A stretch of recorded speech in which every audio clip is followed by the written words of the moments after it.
Board exam में पूछने वाले 30 महत्वपूर्ण क्वेश्चन को देखने वाले हैं दोस्तों। आज मैं 30 ऑब्जेक्टिव क्वेश्चन कराने वाला हूँ। ये देख लीजिए, आपके एग्जाम में बहुत 25 क्वेश्चन लड़ जाएगा। आपका पहला सवाल है, सबसे छोटी प्राकृतिक संख्या होता है। सबसे छोटी प्राकृतिक संख्या कौन सा है, आप सब कमेंट कीजिए। इसका आंसर होगा 1, ऑप्शन नंबर बी, 1 नंबर होगा। और दूसरा क्वेश्चन की तरफ बढ़ते हैं।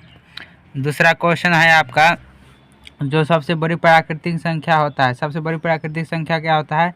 ऑप्शन नंबर डी होगा, अपरिभाषित। कमेंट कीजिए सभी कोई।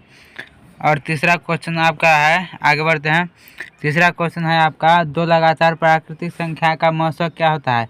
अब कमेंट कीजिए, आप सबको मालूम है तो। इसका आंसर होगा ए, ऑप्शन नंबर ए होगा, 1 नंबर 1 होता है। और चौथा क्वेश्चन की ओर बढ़ते हैं। चौथा क्वेश्चन है, जो सबसे छोटी पूर्ण संख्या होती है। सबसे छोटी पूर्ण संख्या कौन सा होता है, जरूर कमेंट कीजिए। ऑप्शन नंबर ए होगा, इसका 0 होता है। और अगले क्वेश्चन की ओर बढ़ते हैं। 5वां क्वेश्चन है आपका, सबसे बड़ी पूर्ण संख्या होता है। सबसे बड़ी पूर्ण संख्या कौन सा होता है? सबसे बड़ी पूर्ण संख्या कौन सा होता है? ऑप्शन नंबर डी, अपरिभाषित होगा।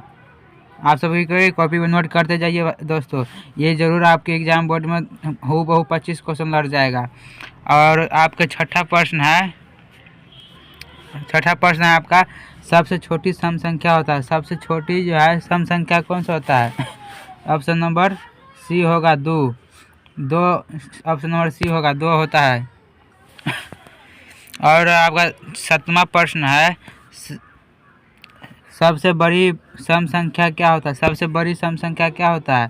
तो ऑप्शन नंबर डी होगा, अपरिभाषित। आप सभी को कॉपी में नोट करते जाइए, जरूर आएगा ये एग्जाम में। और 8वां क्वेश्चन है आपका, जो 2 लगातार सम संख्या का मौसम क्या होता है? 2 लगातार सम संख्या का मौसम कितना होता है? ऑप्शन नंबर बी होगा, 2 होता है। जरूर कॉपी में नोट करते जाइए दोस्तों।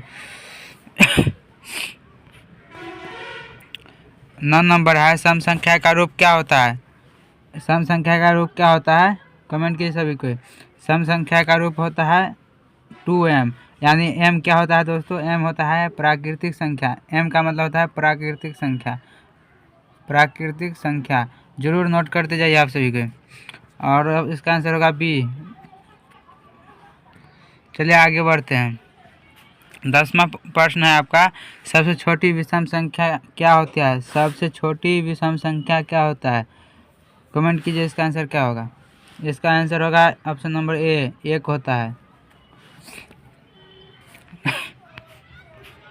आगे बढ़ते हैं। 11 नंबर प्रश्न आपका, सबसे बड़ी विषम संख्या क्या होता है? सबसे बड़ी विषम संख्या क्या होता है? ऑप्शन नंबर डी, अपरिभाषित होगा। आप सभी को तैयारी करना है तो अच्छे से इस चैनल को सब्सक्राइब कर लीजिए और वीडियो को लाइक कर और सपोर्ट कीजिए सभी को। और कमेंट कीजिए कैसा लगा और ये ऑब्जेक्टिव प्रश्न। और चलिए आगे बढ़ते हैं 12 नंबर क्वेश्चन की तरफ। 12 नंबर प्रश्न है, 2 लगातार विषम संख्या का मौसम होता है। 2 लगातार विषम संख्या का मौसम कितना होता है? ऑप्शन नंबर ए होगा, 1 होता है। क्वेश्चन नंबर 13 की तरफ बढ़ते हैं। विषम संख्या का रूप होता है। विषम संख्या का कौन सा रूप होता है? कमेंट कीजिए।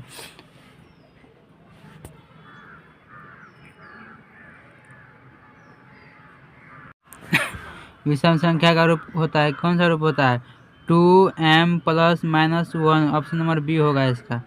सभी को कॉपी में नोट करते जाइए, जरूर लड़ेगा आपके एग्जाम में 2026 के बोर्ड परीक्षा में भाई। क्वेश्चन नंबर 14 की तरफ बढ़ते हैं। देखिए इसका आंसर क्या होगा? सबसे छोटी भाज्य संख्या होता है। सबसे छोटी भाज्य संख्या कौन सा होता है?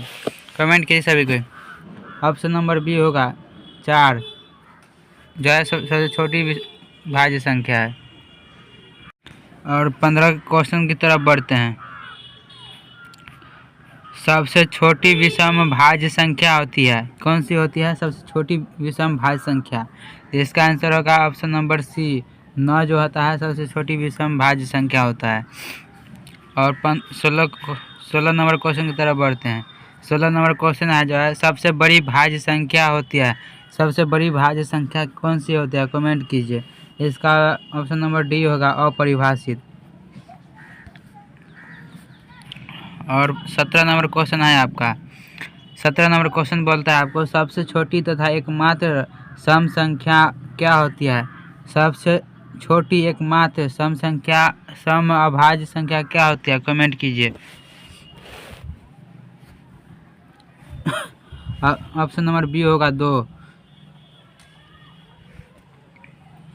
18 नंबर क्वेश्चन है आपका सबसे छोटी विषम और अभाज्य संख्या होती है।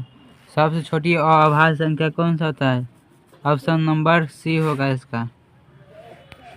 18 का सी 3 होगा।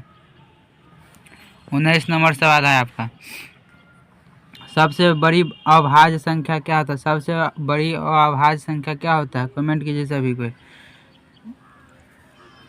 होता है ऑप्शन नंबर डी होगा इसका।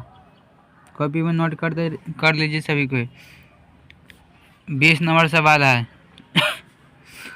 20 नंबर सवाल है एक क्या है, एक जो है क्या है, और इसका आंसर होगा डी नंबर। ना ही भाज्य संख्या एवं ना ही अभाज्य संख्या है, इसका आंसर डी होगा। 21 नंबर क्वेश्चन की तरफ बढ़ते हैं। 21 नंबर सवाल है आपका 1 से 50 तक में कुल अभाज्य संख्या की संख्या कितना है। अभाज्य की संख्या जो है कितना है 1 से लेकर 50 तक में, वो बोल रहा है। तो इसका आंसर होगा कितना, ऑप्शन नंबर सी होगा 15 जो होता है 1 से लेकर 50 तक में अभाज्य संख्या होता है 15 तक, 15 को होगा। चलिए 22 नंबर सवाल की तरफ बढ़ते हैं।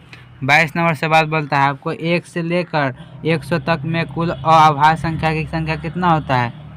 1 से 100 तक में अभाज्य संख्या की संख्या कितना होता है, इसका आंसर होगा ऑप्शन नंबर ए 25 को जो होता है 1 से लेकर 50 तक में अभाज्य संख्या होता है। 23 नंबर सवाल है 1 से लेकर 200 तक में कुल अभाज्य संख्या होता है। 1 से लेकर 200 तक में कितना अभाज्य संख्या होता है, इसका आंसर होगा सी नंबर 46 को होता है। आप सभी को कॉपी पर नोट कर लीजिए, आपके एग्जाम में यही हूबहू लड़ने वाला है क्वेश्चन। 25 क्वेश्चन मैं गारंटी लेता हूँ जो आपको बिहार बोर्ड में लड़ेगा। आपका 24 नंबर सवाल है कोई भी दो अभाज्य संख्या का मौसा होता है। कोई भी दो अभाज्य संख्या का मौसा कितना होता है, और इसका आंसर होगा ऑप्शन नंबर ए एक होता है। कोई भी दो अभाज्य संख्या का मौसा 1 होता है, हमेशा याद रखिए आप सभी को। 25 नंबर सवाल है आपका शांत दशमलव प्रसार एक कौन सी संख्या है। शांत दशमलव प्रसार संख्या जो है कौन सी होती है। शांत दशमलव प्रसार संख्या होती है क्या होती है, एक परमेय संख्या होती है। ऑप्शन नंबर सी होगा, कॉपी में नोट कीजिए सभी को। 25 नंबर हो गया। 26 नंबर की ओर बढ़ते हैं। 26 नंबर आपका सवाल है अशांत आवर्ती दशमलव प्रसार एक कौन सी संख्या होती है। अशांत आवर्ती दशमलव प्रसार एक कौन सी संख्या होती है, कमेंट कीजिए सभी को। क्या होती है, एक परमेय संख्या होती है। ऑप्शन नंबर सी होगा, कॉपी में नोट कर लीजिए सभी भाई। चलिए 27 नंबर क्वेश्चन है आपका अशांत अनावर्ती दशमलव प्रसार एक कौन सी संख्या होती है। अशांत अनावर्ती दशमलव प्रसार एक कौन सी संख्या होती है, एक क्या होती है, अपरमेय संख्या होता है। ऑप्शन नंबर डी होगा। 27 हो गया। 28 नंबर सवाल के बढ़ते हैं। 28 नंबर क्या बोलता है, आप सभी को कमेंट कीजिए। और लास्ट में मैं एक आपके लिए छोड़ दूंगा, आप सभी कमेंट कीजिए इसका आंसर क्या होगा। यूक्लिड विभाजन का सूत्र क्या होता है, आप सभी को पढ़े होंगे। यूक्लिड विभाजन का सूत्र क्या होता है, कमेंट कीजिए सभी को। ऑप्शन नंबर सी होगा इसका आंसर। ए बराबर बी क्यूब प्लस आर होता है। कॉपी में नोट कर लीजिए सभी को। ऑप्शन नंबर सी होगा इसका आंसर। चलिए 29 नंबर सवाल है आपका।